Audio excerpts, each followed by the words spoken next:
Hi, I'm Dr. Lauck, and these are my dogs, Decker and Dozer, and we just wanted to talk to you today about something scary that can happen in big breed dogs like this called GDV or bloat. For those of you that don't know what GDV is, GDV or gastric dilatation in volvulus, also more commonly known as bloat, is when a dog's stomach essentially bloats, fills with air, and can rotate on itself, cutting off blood supply from the stomach and other organs, and is often fatal if not addressed medically right away. Signs to watch for that could indicate that your dog has this condition include most commonly retching to vomit but nothing coming up, a bloated abdomen, excessive drooling, extreme lethargy, collapse, not wanting to eat.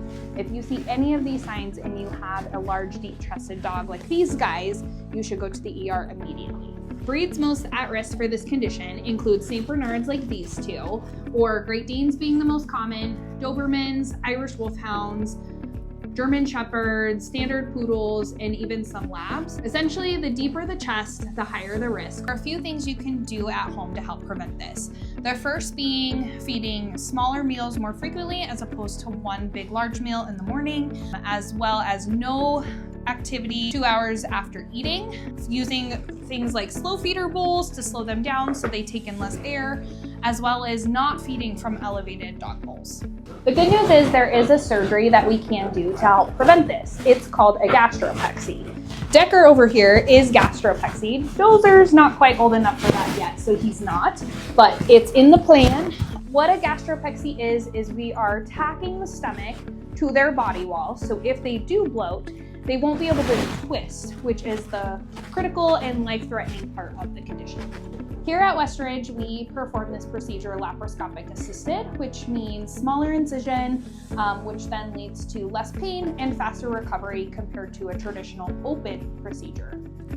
We usually recommend dogs not being pexied until they are close to full-grown size or at least almost done growing. So we usually do this at the same time as their spay or their neuter. So that's one of the reasons this guy is not yet pexied, because he's only 11 months old.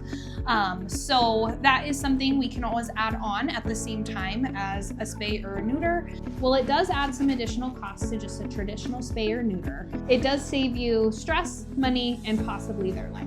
If you've got a big dog or know someone that does, feel free to call me. I'm always happy to talk about whether a prophylactic gastropexy is right for you and your pet.